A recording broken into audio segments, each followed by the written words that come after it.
నామమునకు మహిమ కలుగును గాక. క్రీస్తునందు ప్రియ దేవుని బిడ్డలారా, ప్రభువైన యేసు క్రీస్తు పరిశుద్ధ నామములో మీ అందరికీ ఉదయకాల శుభములు తెలియచేయచ్చు ఉన్నాను.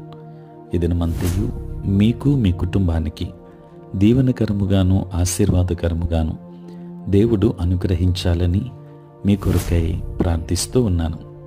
నేటి దినము కొరకు ఏర్పాటు చేయబడిన దేవుని వాక్యము హెబ్రీ పత్రిక 11వ అధ్యాయం 15వ వచనం. వారు ఏ దేశము నుండి వచ్చిరో ఆ దేశమును జ్ఞాపకమందుంచుకున్న ఎడల మరలా వెళ్ళుటకు వారికి వీలు కలిగి ఉండును.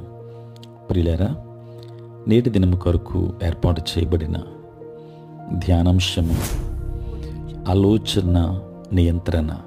ప్రియులారా, ఒకవేళ వెనుక విడిచిన దేశము గురించి అబ్రహాము శారాలు ఆలోచించి ఉంటే తిరిగి వెళ్ళడానికి శోధించబడేవారు. అయితే ఆ దేశము గురించి ఆలోచించడం లేదు గనుక తిరిగి వెళ్ళాలనే శోధన కూడా వారికి కలగలేదు. ప్రియులారా, ఎంతటి ప్రత్యక్షత వారి శోధన వారి తలంపులతో ముడిపడింది. ఆలోచించని దాని విషయంలో శోధించబడలేవు.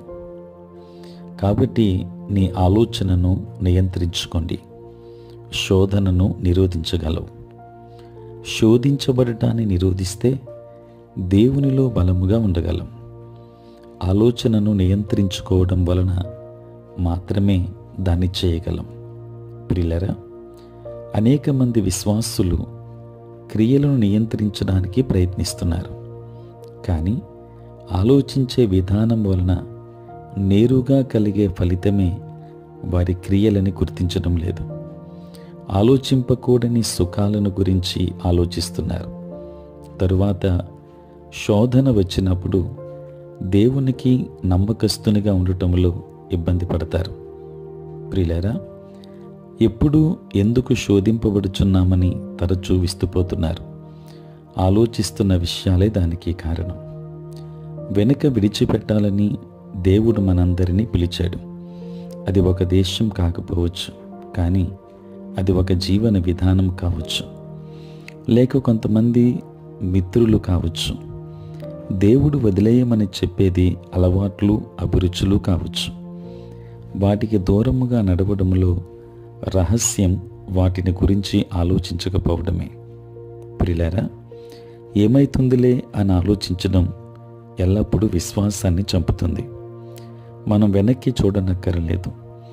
దేవుడు పిలిచిన పిలుపు వైపు, వాగ్దానం చేసిన వాటి వైపు ముందుకు చూడాలి. ఈరోజు నీవు వదిలివేయవలసిన తలంపుల నుండి యేసుక్రీస్తునందు నీ జీవితంలో ముందుకు చూడవలసిన విషయాల వైపు తలంపులను మళ్లించండి. దేవుడు ఏమి చేయడానికి పిలుస్తున్నాడో, నీవు కలిసి పనిచేసే గొప్ప సహోదరి సహోదరులను గురించి విశ్వాసంతో ముందుకు చూడండి.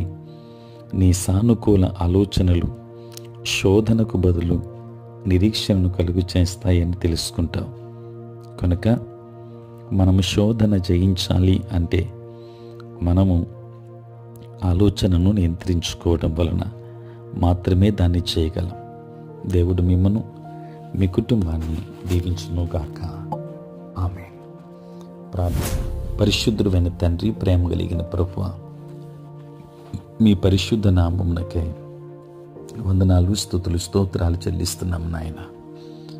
రాత్రంతయు కాపాడి సంరక్షించి సుఖనిద్రను మాకు దయచేసి మా జీవితంలో మరి ఒక నూతన దినాన్ని మేము చూడగలిగే భాగ్యాన్ని మీరు మాకు ఇచ్చినందులకే స్తోత్రాలు. ప్రభువా, ఈ దినమంతా కూడా మీ సన్నిధి మాతో ఉంచండి. మీ ప్రసన్నత మాకు దయచేయండి. మా ప్రతి బలహీనత నుండి విడుదలనివ్వండి. నేటి మా పనులలోనూ, ప్రయాణములలోనూ, పరిచర్య అంతటిలోనూ తోడుగా ఉండండి. బలహీనులైన వారిని బలపరచండి. అనారోగ్యంతో ఉన్న వారికి ఆరోగ్యాన్ని ఇవ్వండి. సమస్యలతో ఉన్న వారికి సమాధానాన్ని ఇవ్వండి. తండ్రి, ప్రయాణం చేస్తున్న బిడ్డలకు మీరు తోడై ఉండండి. ఉద్యోగస్తులు, వ్యాపారస్తులు, కష్టపడి పని చేసుకుంటున్న బిడ్డలకు మీరు తోడుగా ఉండండి. తండ్రి, పుట్టినరోజు పెళ్లి రోజు జరుపుకొనుచున్న బిడ్డలను దీవించి నూతన ఆశీర్వాదాలు మెండుగా వారికి దయచేయమని వేడుకొనుచు, చదువుకుంటున్న బిడ్డలకు కావలసిన జ్ఞానాన్ని మీరు అనుగ్రహించండి. ప్రతిరోజు ఈ ధ్యానములలో ఏకీభవించుచున్న ప్రతి కుటుంబాన్ని దీవించండి. పరిచర్య చేసే ప్రతి సేవకుని మీద నీ కృపాహస్తం ఉంచండి. సార్వత్రిక క్రైస్తవ సంఘాన్ని ఆశీర్వదించండి. మీరే తోడుగా ఉండమని యేసు నామములో ప్రార్థించి వేడుకొనుచున్నాము తండ్రి. ఆమేన్. తండ్రి, కుమార, పరిశుద్ధాత్మ త్రియేక దేవుని దీవెన సదా మీకును మీ కుటుంబానికి తోడై ఉండి నడిపించునుగాక. ఆమేన్.